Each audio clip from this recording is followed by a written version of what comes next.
Hi hello welcome to Suman TV. నేను మీ Roshan. So ప్రస్తుతం నాతో పాటు ఉన్నారు డాక్టర్ కృష్ణకిరణ్ గారు అండ్ మెడికవర్ హాస్పిటల్లో famous orthopaedic doctor and director of orthopaedics also. So నమస్తే అండి. నమస్తే సార్. సో కృష్ణకిరణ్ గారు, అంటే ఇప్పుడు కామన్ అయిపోయింది. ఒకప్పుడు ఏజ్ అయిపోయిన తర్వాత గుజ్జరిగిపోయింది, మోకాలు చెప్పుల ప్రాబ్లం వచ్చింది, రీప్లేస్మెంటు లేకపోతే ఇంజెక్షన్స్ వచ్చినాయి ఇప్పుడు కొత్తగా. దాంతోపాటు హిప్ రీప్లేస్మెంట్ కూడా కామన్ అయిపోయింది. చాలా యంగ్ వాళ్ళలో కూడా చూస్తున్నాం అసలుకి. అసలు ఎందుకు ఈ హిప్ హిప్ రీప్లేస్మెంట్ గానీ, లేకపోతే కీళ్ళ నొప్పులు గానీ, యంగ్ ఏజ్ వాళ్ళకి కూడా వస్తుందంటే ఏమని చెప్తారు యూత్‌కి? సో, తుంటి ప్రాబ్లమ్, మోకాలు ప్రాబ్లమ్ కొంచెం డిఫరెంట్‌గా ఉంటాయి. ఆ! తుంటి ప్రాబ్లమ్స్ యంగ్ పీపుల్‌లో ఏవాస్కులర్ నెక్రోసిస్ అనే ప్రాబ్లమ్ వల్ల వస్తుంది. ఓకే. ఏవాస్కులర్ నెక్రోసిస్ అంటే ఇప్పుడు కోవిడ్ తర్వాత మనం చూస్తుందంటే ఏదైతే బాల్ ఉంటుందో హ్మ్. గిన్నె బంతిలాగా ఉంటాయి 2. అవును. సో, ఈ బంతి ఏదైతే ఉంటుందో అది మూవ్ అవుతుంది. 360 డిగ్రీస్ మంచి మూవ్‌మెంట్ రావడం అవన్నీ ఉంటాయి. హ్మ్. ఈ బాల్‌కి ఏదైతే బ్లడ్ సప్లై ఉంటుందో అది కీలకంగా ఉంటుంది హిప్ జాయింట్ లోపల. ఓకే. సో, ఈ వ్యాక్సిన్ వల్లనో, కోవిడ్ వల్ల స్టెరాయిడ్స్ వాడడం ఇట్లాంటివి జరగడం వల్ల రక్త సరఫరా డ్యామేజ్ అవ్వడము, ఈ బాల్ కొలాప్స్ అవ్వడం అనేది ఎక్కువ చూస్తున్నాం. హ్మ్. సో, యంగ్ పేషెంట్స్ కావచ్చు, ఓల్డ్ పేషెంట్స్ కావచ్చు, చాలా మందికి హిప్ ప్రాబ్లమ్స్ మనం ఈ పోస్ట్ కోవిడ్ చూడడం జరుగుతుంది. ఇంతకుముందు నెలకి 5, 6 కేసులు చూస్తుంటే ఇప్పుడు 50 కేసులు చూస్తున్నాం. సో, 10 ఏంటి రెట్లు సార్ పెరిగింది. Hip replacement hip problems. Problems? Surgery అందరికి అవసరం పడకపోవచ్చు. హ్మ్. హ్మ్. అయితే పెయిన్ ఉండడము, డిఫరెంట్ గ్రేడ్స్ ఉంటాయి ఈ ఏవాస్కులర్ నెక్రోసిస్‌కి. ఫస్ట్ 2 గ్రేడ్స్‌లో బాల్ షేప్ అంతా మెయింటైన్ అయ్యి ఉంటుంది. సో, లీషన్ చిన్నగా ఉంటే మెడికల్ ట్రీట్మెంట్ ద్వారా కొంచెం యాక్టివిటీ రిస్ట్రిక్షన్ ద్వారానే ట్రీట్మెంట్ అవుతుంది. ఓకే. ఆ బాల్ కొలాప్స్ అయిపోయిందనుకోండి, షేప్ అవుట్ అయిపోతే సివియర్ పెయిన్ రావడము, నడవలేకపోవడము, హ్మ్. వాళ్ళ పని వాళ్ళు నిర్వహించుకోలేకపోవడం అనేవి జరుగుతాయి. ఓకే. ఇట్లాంటి పరిస్థితులలో హిప్ రీప్లేస్మెంట్ తప్పనిసరి అయితే అవసరం పడుతుంది. ఓకే.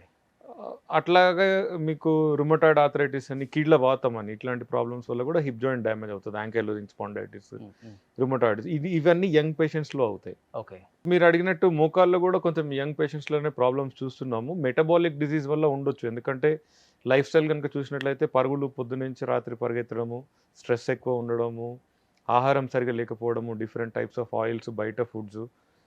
తర్వాత ఎక్సెస్ కూడా అయిపోయింది. Every 2 hours people want to eat something. Food excess అవ్వడం వల్ల కూడా ఏమైందంటే బాడీ హ్యాండిల్ చేయలేకపోతుంది. హ్మ్. హ్మ్. దీనివల్ల రకరకాల ప్రాబ్లమ్స్ వస్తాయి. హార్ట్‌కి సంబంధించినట్లయితే 28 ఏళ్ళకి, 30 ఏళ్ళకి, 35 ఏళ్ళకి హార్ట్ అటాక్స్ రావడం చూస్తున్నాము. ఓకే. స్ట్రోక్స్ చూస్తున్నాము. అట్లానే క్యాన్సర్స్ ఎక్కువ పెరిగిపోయినాయి. సిమిలర్‌గా జాయింట్ ప్రాబ్లమ్స్ కనుక మనం చూసినట్లయితే అన్నీ ఒకటే స్పెక్ట్రమ్‌లో డిఫరెంట్ పార్ట్స్‌ని ఎఫెక్ట్ చేస్తున్నటువంటి ప్రాబ్లమ్. Metabolic health diseases. కానీ చెప్పాలంటే అండి, ఇప్పుడు యంగ్ వాళ్ళల్లో ఎక్కువ ఎందుకు వస్తుంది హిప్ ప్రాబ్లమ్ అంటే, జిమ్‌లో ట్రైనర్ సరిగా లేకపోతే వీళ్ళు ఓన్‌గా చేసి ఆ ప్రాబ్లమ్ కూడా ఎక్కువ క్రియేట్ ఇప్పుడు వస్తుందని నేను విన్నాను. దానివల్ల అసల ఎంత ప్రాబ్లమ్ ఉండొచ్చండి? ఇప్పుడు మీరన్నట్లుగానే ఆ బాల్ చుట్టూ రక్త సరఫరా ఆగిపోతే ప్రాబ్లమ్ అనేది స్టార్ట్ అవుతుంది అన్నారు కదా! జిమ్‌లో కూడా అసలు ఎలా చేస్తే మంచిదసలు యూత్ గాని? అంటే ఇప్పుడు ఈ అనాబాలిక్ స్టెరాయిడ్స్ అని మెడికేషన్స్ ఉంటాయి కొన్ని. ఆ! ఆ! కొంతమంది ఆ! ట్రైనర్స్ యూజ్ చేస్తారు. అవును. జనరల్లీ అలౌడ్ కాదు. కానీ ఇప్పుడేందంటే బాడీ ఇప్పుడు 6 ప్యాక్స్ కావాలి, 8 ప్యాక్స్ కావాలని పీపుల్ మే టేక్ ఈ డిఫరెంట్ మెథడ్స్‌కి రిసార్ట్ అవుతారు. హ్మ్. So, they will take medications and all okay. These things. Okay. Okay. అయన్నీ సేఫ్ కాదు. హ్మ్. ఎందుకంటే ఆ అనాబాలిక్ స్టెరాయిడ్స్ వల్ల టెంపరరీగా మీకు 6 ప్యాక్స్ రావచ్చేమో, 8 ప్యాక్స్ రావచ్చు, మసిల్ పెరగొచ్చేమో కానీ లాంగ్ టర్మ్ సైడ్ ఎఫెక్ట్స్ ఉంటాయి ఈ స్టెరాయిడ్స్ వల్ల. అవును. అవును. సో, ఈ పర్టిక్యులర్ యాస్పెక్ట్ వల్లనే ప్రాబ్లమ్ అవుతది. ఎక్సర్‌సైజ్ యాస్ సచ్ హిప్ ప్రాబ్లమ్‌ని కాజ్ చేయదు. హ్మ్. ఇన్ కేస్ వచ్చినా గూడా వెయిట్స్ ఎక్కువ లిఫ్ట్ చేసో ఏదో చేస్తే అవి మస్క్యులర్ ప్రాబ్లమ్స్ ఉంటాయి. అవి టెంపరరీగా ఉండి 6-8 హిప్ మీద వీక్స్‌లో ప్రాబ్లమ్ తగ్గిపోతాయి. పడదు. హిప్‌లో పడదు. ఓకే. ఓన్లీ స్టెరాయిడ్స్ యూజ్ చేయటం వల్ల యూత్. స్టెరాయిడ్స్, స్మోకింగ్, ఆల్కహాల్ అండి. Okay. 3 most common causes. Okay. ఈ కోవిడ్ తర్వాత ఏమైందంటే వి డోంట్ నో వ్యాక్సిన్ వల్లనా లేకపోతే ఆ కోవిడ్ వచ్చి స్టెరాయిడ్స్ ఎక్కువ వాడారా? అది తెలియడం లేదు కానీ చాలా మందికి ఏవాస్కులర్ నెక్రోసిస్ అనేది సో, చూస్తున్నాం. యంగ్ వాళ్ళు కూడా ఎక్కువ వస్తున్నారా హిప్ ప్రాబ్లమ్‌తో? 20 ఏళ్ళ 18, 20 ఏళ్ల నుంచి 70, 80 ఏళ్ల వాళ్ళ వరకు ఈ ప్రాబ్లమ్స్ చూస్తున్నాం. ఓకే. ఏంటండి వాళ్ళ సొల్యూషన్ ఏంటి? అంటే రాకుండా ఎలా జాగ్రత్తలు పడాలి? వచ్చిన తర్వాత కూడా అందరికీ అవసరం అవుతుందా సర్జరీ? లేకపోతే మెడికేషన్ ఉంటుందా? రాకుండా జాగ్రత్త అంటే హెల్తీ లైఫ్ స్టైల్ గనుక లీడ్ చేసినట్లయితే వ్యసనాలకు దూరంగా ఉండడము, హ్మ్. స్టెరాయిడ్స్ తీసుకోకపోవడం అవసరం లేకుండా, ఆల్కహాల్, స్మోకింగ్ ఇది చేయకపోతే చాలా మందికి రాకుండానే ఉంటుంది. ఓకే. ఇన్ కేస్ వచ్చినట్లయితే వాళ్ళకి వెంటనే డాక్టర్‌ని సంప్రదించి ఏ స్టేజ్‌లో ఉంది ఎంఆర్ఐ స్కాన్ తీసి చూడాల్సి ఉంటుంది. ఇది చాలా మందికి మోకాలు నొప్పి కిందనే వస్తుంది. అంటే ఇక్కడ మోకాళ్ళ దగ్గర నొప్పి ఉంటుంది యంగ్ పేషెంట్. హ్మ్. ప్రాబ్లమ్ హిప్‌లో ఉంటది. ఆ ఓకే. రేడియేటింగ్ పెయిన్ అన్నమాట. అంటే ఇక్కడ పెయిన్ ఇక్కడికి రేడియేట్ అవుతుంది. ఓకే. సో, చాలా సార్లు మిస్ కూడా అవుతారు. సో, ఇది ఏ స్టేజ్‌లో ఉంది? స్టేజ్ 1నా, 2నా, 3నా, 4ఆ? ఎంత part of the head involve అయింది, 30% కంటే తక్కువ ఉందా, 50% కంటే ఎక్కువ ఉందా అనే దాన్ని బట్టి ట్రీట్మెంట్ పద్ధతులు ఉంటాయి. మెజారిటీ ఆఫ్ ద పీపుల్కి మెడికల్ ట్రీట్మెంట్ బిస్ఫాస్ఫోనేట్స్ అని డ్రగ్స్ ఉంటాయి, అవి పెడతాము. అవి ఒక 3 to 6 months యూస్ చేయడం జరుగుతుంది. హై ప్రోటీన్ డయట్, ఆస్ప్రిన్, కొంచెం వెయిట్ తక్కువ వేయడము, కొద్దిగా యాక్టివిటీ రిస్ట్రిక్షన్స్, జంపింగ్ ఇవన్నీ అవాయిడ్ చేయడము, ఇట్లాంటి ద్వారా ఒక 50 to 60% మందిని వితౌట్ సర్జరీ మేనేజ్ చేయొచ్చు. ఓకే. ఓకే. అంటే షార్ట్ టైమ్ ఉంటుందండి? లాంగ్ టర్మ్ ఉంటుందా? ఈ ఈ ప్రాబ్లం మెడికేషన్ అనేది పోవడం అంటూ ఉండదు. అంటే ఇప్పుడు పోవడం ఉండదు, ఉంటుంది ఏవాస్కులర్ నెక్రోసిస్. అయితే కనుక 2 సంవత్సరాలు 3 సంవత్సరాలు మనము మెడికల్గా మేనేజ్ చేసాము, లీజన్ సైజ్ చిన్నగా ఉంది అంటే ఓన్లీ 30% ఆఫ్ హెడ్ ఇన్వాల్వ్ ఉంది, వెయిట్ వేసే భాగం కాకుండా వేరే భాగం ఇన్వాల్వ్ అయి ఉందనుకోండి, ఇలాంటి వాళ్ళకి యూజువల్గా సర్జికల్ ఇంటర్వెన్షన్ అవసరం పడదు. ఆల్దో కొంచెం పెయిన్, కొంచెం లింప్ ఉండొచ్చు, కానీ నార్మల్ యాక్టివిటీస్ అన్ని వాళ్ళు చేసుకోగలుగుతారు. ఓకే. ఓకే. పెద్ద లీజన్స్ ఉంటాయి, ఒక్కొక్కసారి 50% కంటే ఎక్కువ లీజన్స్ ఉంటాయి, వెయిట్ వేసే ఏరియాలో లీజన్స్ ఉంటాయి. ఇట్లాంటి సిచ్యువేషన్లో ఏమవుతుందంటే మనం ఎంత ట్రీట్మెంట్ చేసినా కూడా సంవత్సరానికో సంవత్సరంన్నరకో అది ప్రోగ్రెస్ అయ్యి ఆ హెడ్ కొలాప్స్ అవ్వడము, అక్యూట్ ఫ్రాక్చర్ అవ్వడము, సివియర్ పెయిన్ రావడము, నడవలేకపోవడం అనేది జరిగితే అట్లాంటి పరిస్థితుల్లో తప్పనిసరిగా హిప్ రీప్లేస్మెంట్ అనే సర్జరీ చేయవలసి ఉంటుంది. కానీ ఇప్పుడు చాలామంది రూరల్ ఏరియాలలో ఈ 20 ఇష్యూ ఎస్పెషల్లీ వచ్చినప్పుడు ఏంటంటే ఆ టైంకి డైక్లోఫినాకో, ఎసిక్లోఫినాకో, మీ దాంట్లో ఆస్పిరిన్ ఏదో ఒకటి వేసేసుకొని రిలీఫ్ అవుతూ ఉంటారు. అసలు సంవత్సరాల తరబడి అంతే వదిలేస్తారు. ఇన్ కేస్ అలానే వదిలేస్తే ఏంటి సార్ వాళ్ళ వాళ్ళ పరిస్థితి ఏంటి అసలుకి? అంటే ఇవి లైఫ్ థ్రెటనింగ్ కండిషన్స్ కావు కదా, హిప్ నీ జాయింట్ ప్రాబ్లమ్స్ అనేవి life style problems. Okay. So resilience ఎక్కువ ఉండి, పెయిన్ టాలరెన్స్ ఎక్కువ ఉండి, సపోర్ట్ సిస్టమ్ బాగుంటే మీరు ఎన్నాళ్ళన్నా అవి మేనేజ్ చేయొచ్చు, అదేం అవ్వదు. కానీ కుంటూ ఉంటుంది, ఎక్కువ దూరం నడవలేరు, స్పీడ్గా నడవలేరు, మీరు చేయవలసిన యాక్టివిటీస్, చేయాలనుకున్న పనులన్నీ కూడా చేయలేరు కదా. Okay. Okay. So quality of life దెబ్బతినే ప్రమాదం ఉంటుంది. కానీ డైలీ రొటీన్ లైఫ్ స్టైల్లో చేయాల్సిన దానికన్నా ఎక్కువ జాగింగ్ చేసినా, వాకింగ్ చేసినా కానీ మోకాళ్ళు అరిగిపోయే పరిస్థితి ఉందా అండి అసలుకి? అంటే అట్లా ఎవిడెన్స్ ఏం లేదండి. ఇప్పుడు ఎవరైతే మ్యారథాన్ రన్నర్స్ ఉన్నారో అట్లాంటి వాళ్ళని కూడా స్టడీ చేశారు. ఓకే. మ్యారథాన్ రన్నర్స్ అంటే 40 కిలోమీటర్, అది నార్మల్ కాదు కదా. అలా రన్ చేసిన వాళ్ళలో కూడా ఎక్కువ ఆర్థరైటిస్ ఇన్సిడెన్స్ అనేది ఎవరు కనుక్కోలేదు. మన లైఫ్ స్టైల్లో అంటే ఎస్పెషల్లీ ఇంజరీస్ జరిగితే ఆర్థరైటిస్ వచ్చే ఛాన్సెస్ ఉంటుంది. అంటే సపోజ్ మీరు జిమ్కి వెళ్ళినా, రన్నింగ్ చేస్తూ పడిపోయారు, బ్యాడ్మింటన్ ఆడుతున్నారు, పికిల్ బాల్ ఆడుతున్నారు, టెన్నిస్ ఆడుతున్నారు, సడన్గా మోకాలు ట్విస్ట్ అయింది, లిగమెంటో కానీ మెనిస్కస్, కార్టిలేజ్ ఇంజరీ అయితే అట్లాంటి వాళ్ళకి వాళ్ళు సరిగ్గా ట్రీట్మెంట్ తీసుకోలేదు అనుకోండి, దాన్ని ఆర్థరోస్కోపీ ద్వారా రెక్టిఫై చేయించుకోలేకపోతే అది అలా వదిలేస్తే over a period of time మోకాలు అరిగిపోయే ప్రమాదం ఉంటుంది. ఓకే. ఓకే. అంటే మోకాళ్ళు అంటే పర్ డే ఇన్ని కిలోమీటర్స్ అని వాక్ చేయొచ్చా మనం? అంటే నార్మల్ కార్టిలేజ్ ఉన్న వాళ్ళకి రిస్ట్రిక్షన్ ఏమి ఉండదు, ఎన్నైనా చేయొచ్చు. ఎన్నైనా చేయొచ్చు. 20 కానీ చాలా మంది చెప్తారు సార్ పర్ డే 10,000 స్టెప్స్ అయితే ఓకే, 15,000 స్టెప్స్ ఓకే, ఎక్కువ చేస్తే మోకాళ్ళకి ప్రాబ్లం ఇది వస్తుంది. Minimum suggestion. అంటే 10,000 స్టెప్స్ ఏంటంటే ఇంతకు ముందు కనుక మీరు కొన్ని మిలియన్స్ ఆఫ్ ఇయర్స్ ముందు ఇవల్యూషన్ చూసినట్లయితే వెళ్ళి ఫుడ్ కలెక్ట్ చేసుకుని రావడం, సో 20 కిలోమీటర్ల వరకు నడిచేవాళ్ళు. ఇప్పుడు మనం లైఫ్ స్టైల్ చూసినట్లయితే ఎక్కువసేపు మార్నింగ్ నుంచి ఈవినింగ్ కూర్చోవడం అనేది జరుగుతుంది, సిట్టింగ్. సో మెడికల్ టర్మినాలజీలో sitting is the new smoking అంటారు. అంటే స్మోకింగ్ కంటే ఎక్కువ హార్మ్ చేస్తుంది. ఓకే. సో ఈ సిట్టింగ్ వల్ల వచ్చేటటువంటి ప్రాబ్లమ్స్ అన్నిటిని అవాయిడ్ చేయడానికి మినిమం 6,000, 8,000, 10,000 స్టెప్స్ నడవాలి మీరు మినిమం. అది కూడా అతి భారంగా మొబైల్ పెట్టుకొని ఎవ్రీ రౌండ్కి చెక్ చేసుకుంటున్నారు. కరెక్ట్. సో ఒకటేసారి 10,000 స్టెప్స్ కంటే కూడా మీరు గంటకి 1000 స్టెప్స్ నడవడం అనేది ఉత్తమమైన ఆప్షన్. అంటే త్రూ అవుట్ ద డే యాక్టివ్గా ఉన్నట్టు లెక్క. ఓకే. అండ్ ఇంతకు ముందు కూడా మీకు ఎవ్రీడే ఆ పక్కన బర్గర్, పిజ్జా దొరికేది కాదు కదా. ఎంతో దూరం నడిస్తే ఫుడ్ దొరకచ్చు, దొరకకపోవచ్చు. సో ఆ ఫుడ్ కన్జంప్షన్ అనేది కూడా ఎక్కువైపోయింది, బికాజ్ అవైలబిలిటీ ఉండేసరికి. ఇప్పుడు ఏదైనా పని లేదనుకోండి, ఆర్ బోర్ కొడుతుందంటే సరే ఏదో ఒకటి తెప్పించుకొని తిందాం అనే స్టేజ్కి వచ్చింది. అవును. సో మనుషులకి వాళ్ళ ఓన్ ఆకలి నుంచి ఏదైతే కనెక్షన్ ఉంటుందో అది పోయింది. సో నిజంగా ఆకలిస్తుందా లేకపోతే తోచుబాటు లేకుండా మనం ఫుడ్ అడుగుతున్నాం అనేది కూడా తెలియలేని పరిస్థితిలో ఉన్నాం. ఓకే. నేను ఎక్కువ అబ్జర్వ్ చేసింది ఏంటంటే ఈ హిప్ రీప్లేస్మెంట్ ప్రాబ్లం చాలామందికి ఉన్నా కానీ దాన్ని ఏం చేస్తారంటే నెక్స్ట్ ఇయర్ చూద్దాం, ఈసారి నెక్స్ట్ ఇయర్ చూద్దాం అని చెప్పేసి దాన్ని పోస్ట్పోన్ చేసుకుంటూ వస్తున్నారు చాలామంది. మీరు అన్నట్లుగానే అది లైఫ్ సివియర్ ప్రాబ్లం కాకపోయినా కానీ అదొక పార్ట్ లైఫ్లో మనతో వస్తూనే ఉంటుంది ఆ ప్రాబ్లం. కరెక్ట్. బట్ అలా చేయించుకున్న వాళ్ళు కానీ లేకపోతే చేయించుకోవాలని రెడీగా ఉన్న వాళ్ళు కానీ ఇన్ కేస్ చేయించుకుంటే సరే వాళ్ళు ఎన్ని రోజులకి లేకపోతే ఎన్ని నెలలకి రికవరీ అయ్యే ఛాన్సెస్ ఉన్నాయి? ఎలా ఉంటుంది వాళ్ళ లైఫ్ స్టైల్ తర్వాత కూడా? ఇప్పుడు కొత్తగా డైరెక్ట్ యాంటీరియర్ అప్రోచ్ అని వచ్చింది.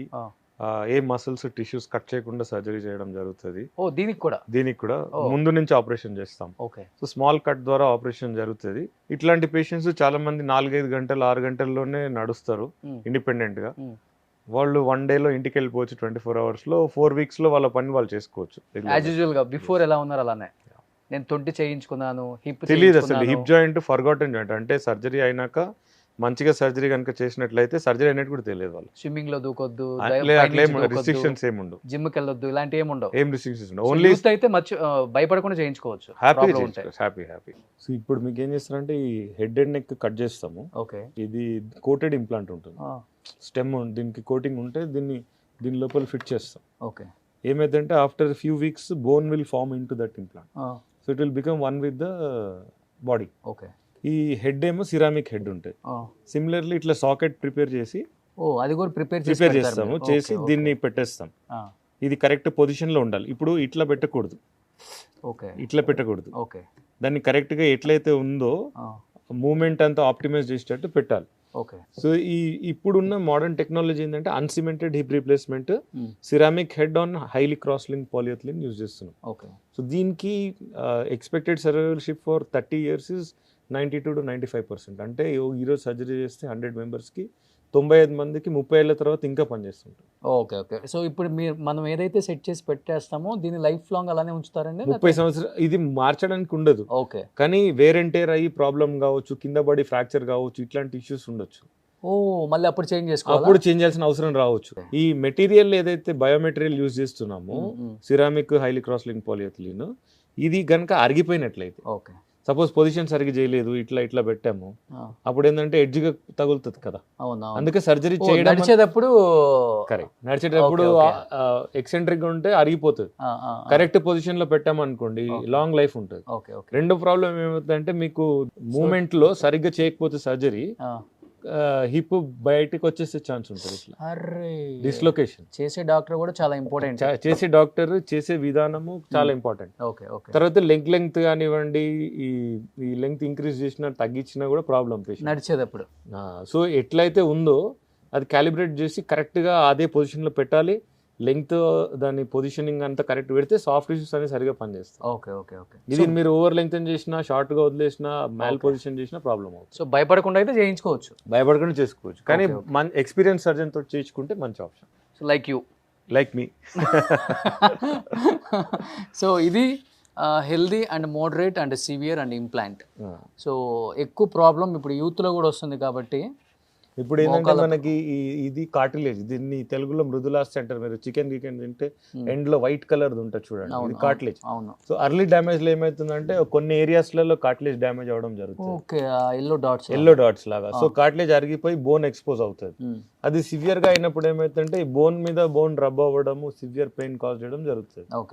అప్పుడు అట్లాంటి పరిస్థితులు ఏంటంటే ఈ అరిగిపోయిన సర్ఫేస్ ని మాత్రమే ఈ మెటల్ ప్లాస్టిక్ ఇంప్లాంట్స్ ద్వారా రీప్లేస్ చేయడం జరుగుతుంది. ఇది complete replace, total knee replacement.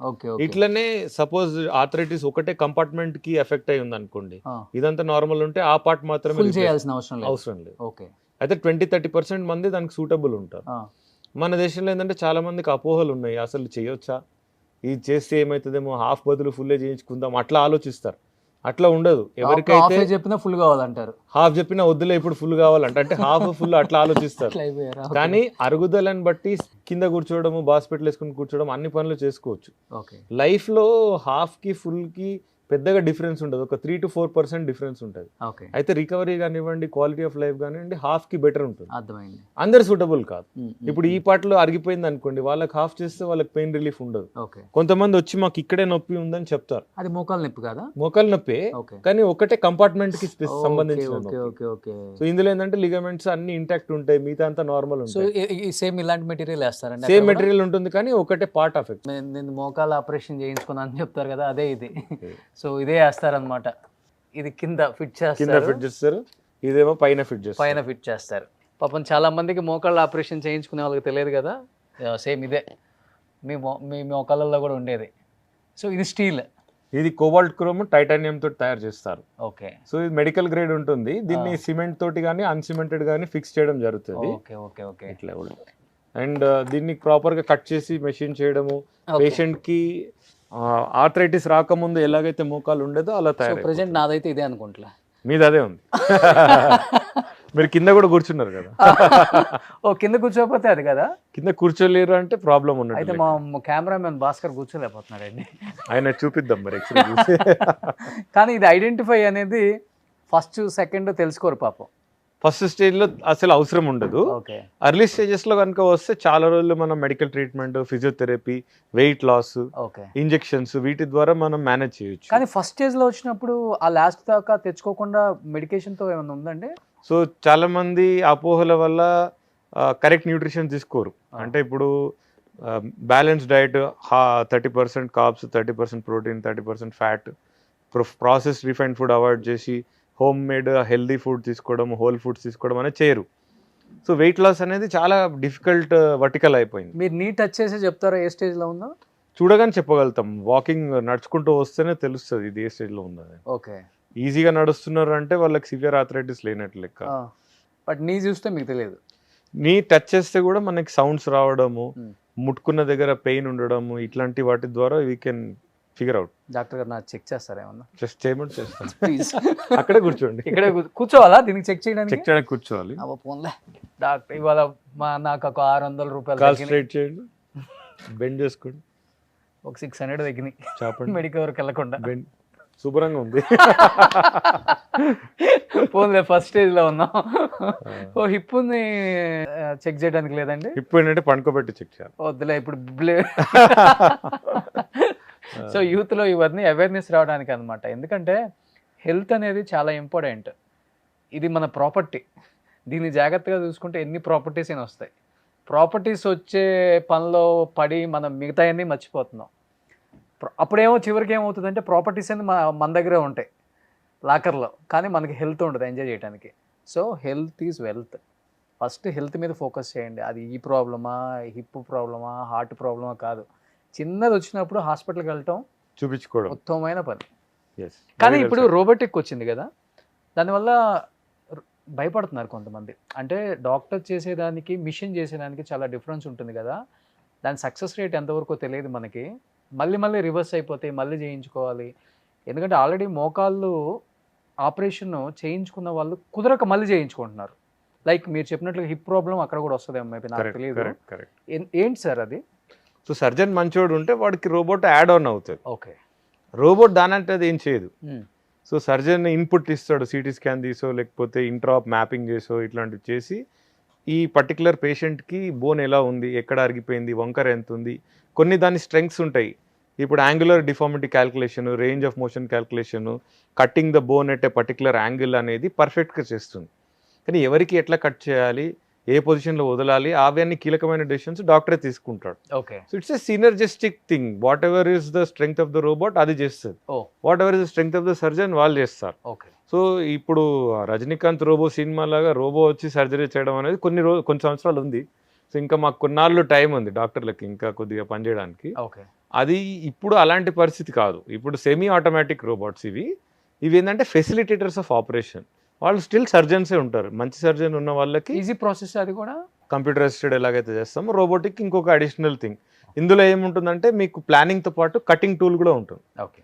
So పేషెంట్ని అసెస్ చేస్తాం, ఫస్ట్ అసెస్ చేసినాక ప్లాన్ చేస్తాం, ప్లాన్ చేసిన తర్వాత కట్ చేస్తాం. ఓకే. నార్మల్ సర్జరీలో ఏమవుతుంది, ఫస్ట్ కట్ చేస్తాము, కట్ చేసిన తర్వాత అసెస్ చేస్తాము, దాన్ని ఏం చేయాలనేది ప్లాన్ చేస్తాం. So okay, sequence of events డిఫరెంట్గా ఉంటుంది. సో మీరు ఎంత రోబోటిక్ చేస్తున్నారు ఇప్పుడు ఎక్కువ? మా దగ్గర ఆల్మోస్ట్ 80% వరకు రోబోట్ ద్వారానే జరుగుతుంది. ఎందుకంటే మేము 2009 నుంచి టెక్నాలజీ బేస్డ్ సర్జరీ చేస్తున్నాం, అంటే కంప్యూటర్ అసిస్టెడ్.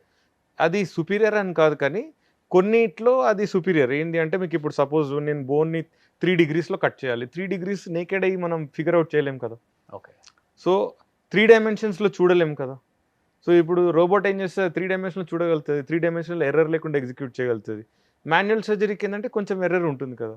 ఓకే. సో ఆ ఎర్రర్ అవాయిడ్ చేయడానికి మేము ముందు నుంచే టెక్నాలజీ యూజ్ చేస్తున్నాం. ఆల్మోస్ట్ 2009 నుంచి కంప్యూటర్ అసిస్టెడ్ సర్జరీనే చేస్తున్నాం, మాన్యువల్ సర్జరీ చేయట్లేదు. ఓకే. ఓకే. ఫ్యూచర్లో ఏమవుతుందంటే ఇప్పుడు ఆల్రెడీ మేము చూస్తున్నాము, ఇంతకు ముందు ఒక పేషెంట్కి కనుక ఒక పర్టికులర్ డిఫార్మిటీని ఓ విధంగా మనం దాన్ని సాల్వ్ చేసినట్లయితే ఆ సొల్యూషన్ అందులో స్టోర్ అయి ఉంటుంది ఓకే ఆ రోబోట్లో. ఓకే. సో ఏఐ ఆల్గోరిథం ద్వారా నెక్స్ట్ టైం మనం అలాంటి పేషెంట్కి సర్జరీ చేస్తుంటే ఈ పేషెంట్కి మీరు ఇలా చేశారు కాబట్టి దీనికి ఇది చేస్తే ఇది ఫాస్టెస్ట్ వే అని అదే సజెస్ట్ చేస్తుంది. ఓకే.